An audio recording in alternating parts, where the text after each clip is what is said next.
चुनावी महासमर में जो साथ चल रहे भाई राजपाल जी, जो हमारे राष्ट्रीय लोकतांत्रिक पार्टी के प्रदेश के प्रवक्ता है, अलवर जिले के जिला अध्यक्ष भाई नवनीत जी चौधरी, युवा जिला अध्यक्ष भाई गोला जी, और यहाँ से जिला पार्षद के लिए सम्मानीय हंसराज जी भाई राजाराम।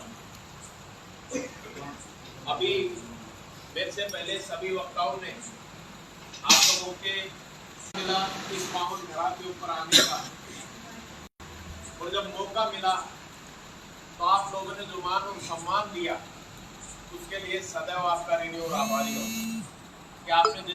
और इसी के अनुरूप आपने देखा होगा कि अभी जब 6 जिलों में चुनाव थे तो राष्ट्रीय लोकतांत्रिक पार्टी ने जिस प्रकार से जो प्रदर्शन किया वो आप सबका आशीर्वाद था। इतनी अच्छी जो पहली बार 2018 के अंदर जिस पार्टी का गठन हुआ और उसने पंचायत चाहे डेलीगेट हो, जिला पार्षद हो, नगर पालिका के चुनाव हो, हर चुनाव में भाग लेकर और अच्छे मतों से भी जीत की। वोट डूबने में सबसे ज्यादा अगर मतों से जीत की तो आरएलपी पार्टी ने की 816 मतों से जीत दर्ज की। ये किसानों की जीत है। जिस प्रकार से राजस्थान के अंदर कभी सरकार वेंटिलेटर पर जाती है तो विपक्ष पार्टी का तो पता ही नहीं, जिसको आप लोग कहते हैं कि भारतीय जनता पार्टी विपक्ष की भूमिका में, लेकिन उनके नेताओं का तो पता ही नहीं रहता वो कहाँ पर रहते हैं और कहाँ पर उनकी रात होती है, सुबह कहाँ होती है। पिछले 3 वर्षों से अगर कहीं भी किसी गरीब किसान मजदूर का राजस्थान में जब भी उसके ऊपर अत्याचार हुआ है तो अगर पूरे राजस्थान में वो व्यक्ति सोचता है तो यही सोचता है कि आरएलपी पार्टी के सुप्रीमो परम आदरणीय और सम्मानीय हनुमान जी बेनीवाल तक मेरी बात पहुंचे तो मुझे न्याय मिलेगा। ये विश्वास इसलिए कि सम्मानीय बेनीवाल जी, चाहे आप लोग अभी भाई राजपाल जी ने बताया रात को 3-3 बजे 2-4 बजे तक सभाएं कर और पिछले जो व्यक्ति एमपी होते हुए भी उसको सोना नहीं, लेकिन लोगों के लिए काम था। कल आपने भी देखा होगा कि जोधपुर में जिस प्रकार से जो घटनाएं घटी और उनके बावजूद भी हर जगह पहुंचना चुनाव में भी, लेकिन लोगों को तो अगर 2 सभा कर लेते हैं तो उसके बाद में टाइम नहीं मिलता, लेकिन वो 4 बजे तक जगे हुए। और ये परिवर्तन अब हम लोगों को लाना है, हम लोगों को लाना है। और उसके लिए आपके जिला पार्षद के लिए भाई हंसराज जी चौधरी साहब जो आपके बीच में आए, इनको ज्यादा से ज्यादा मतदान आपके इस गांव में जब मतपेटी खुले मशीन का बटन आए तो दूसरा कोई भी निशान नहीं मिले, सिर्फ एक ही पानी की बोतल के सामने वाला। इनके साथ साथ हमारा भी मान और सम्मान बढ़े। भाई राजाराम जो पंचायत समिति का चुनाव आपके बीच में लड़ रहे हैं, साथियों वोट तो आपको देने, चाहे कांग्रेस को, बीजेपी को, आरएलपी को, बसपा को, सभी को, लेकिन इस वोट को मांगने के लिए मैं भी कोटपुतली की तरह से चलकर आप लोगों के बीच में आया हूँ, ये निवेदन करने कि अगर आप लोगों ने भाई राजाराम को आशीर्वाद दिया तो ये मानूंगा कि ये उपकार मेरे ऊपर किया है और ये सम्मान मुझे दिया है।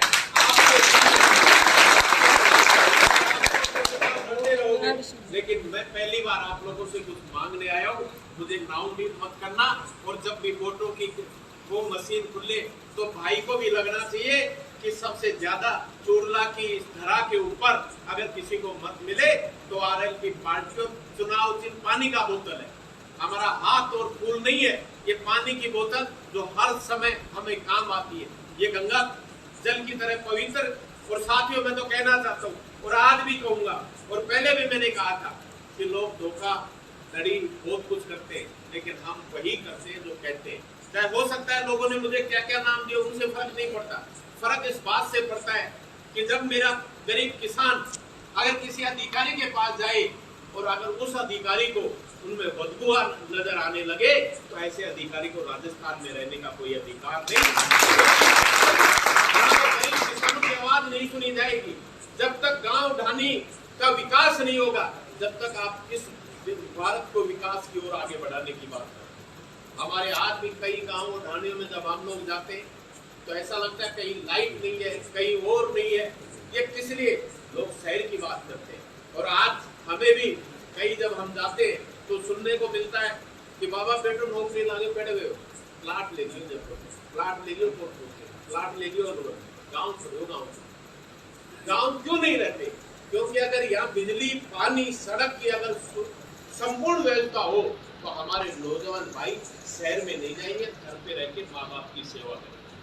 साथियों, जब किसी का बेटा नौकरी लगता है तो एकदम पूरा गाँव में घूम गए चारों में। जब तक उन 10-20 आदमी ना पूछ लेना कि बाबा आज बहुत मतलब आज तो बहुत खुश हो रहा, तो वह जब तक खुशी जाहिर करे वो, जब तक वह पता ना दे गया मेरे बेटो नौकरी और भाई बेटो नौकरी लागे बाद में माँ बाप की सेवा ना कर सके, इससे बड़ी विडंबना हो नहीं सकती। हम सबको सोचने की आवश्यकता है। मैं मेरे युवा साथियों से भी कहना चाहूँगा कि इस शिक्षा के युग में आप लोग शिक्षा ग्रहण करके, क्योंकि जब तक आप लोग उन पदों पर जाकर नहीं बैठोगे जहाँ देश की नीति और नीति बनती है, जब तक हमारा विकास संभव नहीं है।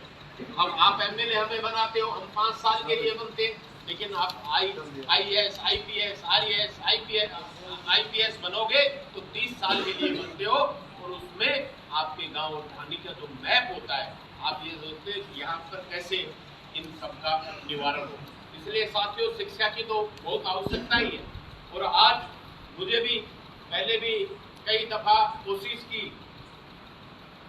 कि चूड़ला की इस पावन धरा पर आकर आप लोगों से आशीर्वाद प्रदान करें, लेकिन कहते हैं जब मौका होता है तभी लोग वहाँ पहुंचते हैं। मुझे भी आज मौका मिला आप लोगों के दर्शन करने का, और आप लोगों ने जो मान सम्मान के साथ मुझे साफा पहनाया, मैं तो आप लोगों को इतना विश्वास दिलाता हूँ कि आप इन दोनों को जिताकर भेजिए। मैं आपको विश्वास दिलाता हूँ कि आपके साफे की लाज रखूंगा और सदैव ये लोग वो कार्य करेंगे जिससे आपका जो 2023 की जो लड़ाई है उसमें आपको आहुति देनी है। ये यज्ञ हो रहा है और इस यज्ञ के अंदर आपको आहुति डालनी है। और आहुति कैसे डालोगे कि जब आप 20 तारीख के आपके 20 तारीख को कहीं ऐसा नहीं हो कि आप अपने लावणी भी कर दीजिए, आज तक तो पटाई होगी ना, बांट लियो। तो कहते यार ना है काकेरी ना जाई ताई ये कहते लावणी लाग जाए सब लोग खाली बैठे ना करें। ध्यान रखना है 20 तारीख को चाहे कहीं भी हो, कैसे भी हो, आपको सबसे ज्यादा मतदान करना है। और मतदान भी आपको जिस प्रकार से परम आदरणीय सम्मान्य बेनीवाल जी ने नागौर की तरह से आवाज उठाई है, हमने भी कोशिश की कि जब कोटपुतली के अंदर वो आवाज आई, हमने भी आवाज उठाई। 10 टिकट दिए जिसमें से 5 जीत गए। कोई तीसरे नंबर पे नहीं रहा कोटपुतली और पाउटा में सेकंड नंबर पे रहे।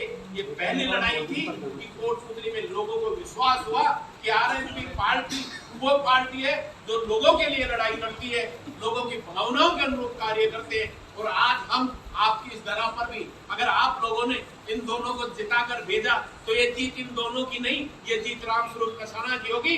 रामस्वरूप कसाना नागौर की जनता जो कभी झुक नहीं सकती और अन्याय और अत्याचार के खिलाफ उसको लड़ना जानती है। इसलिए मैं कहना चाहता हूँ, आप सबसे निवेदन करना चाहता हूँ कि 20 तारीख को ज्यादा से ज्यादा पानी की बोतल के सामने वाला बटन दबाकर आप इन दोनों को विजय श्री का आशीर्वाद दे। मैं अपनी वाणी को विराम देने से पहले एक बात जरूर कहना चाहूंगा अपने बुजुर्गों को, नौजवान साथियों को, कि बुलबुल की पंखों में कभी बाज नहीं रहते, बुलबुल की पंखों में कभी बाज नहीं रहते। जिनको आदत पड़ गई सर झुकाकर जीने की, उनके सर पर कभी बाज नहीं रहते। तो आप लोग ज्यादा से ज्यादा मतदान करें और हम सबको आशीर्वाद प्रदान करें। बहुत बहुत धन्यवाद। जय जवान जय किसान। राम राम साहब।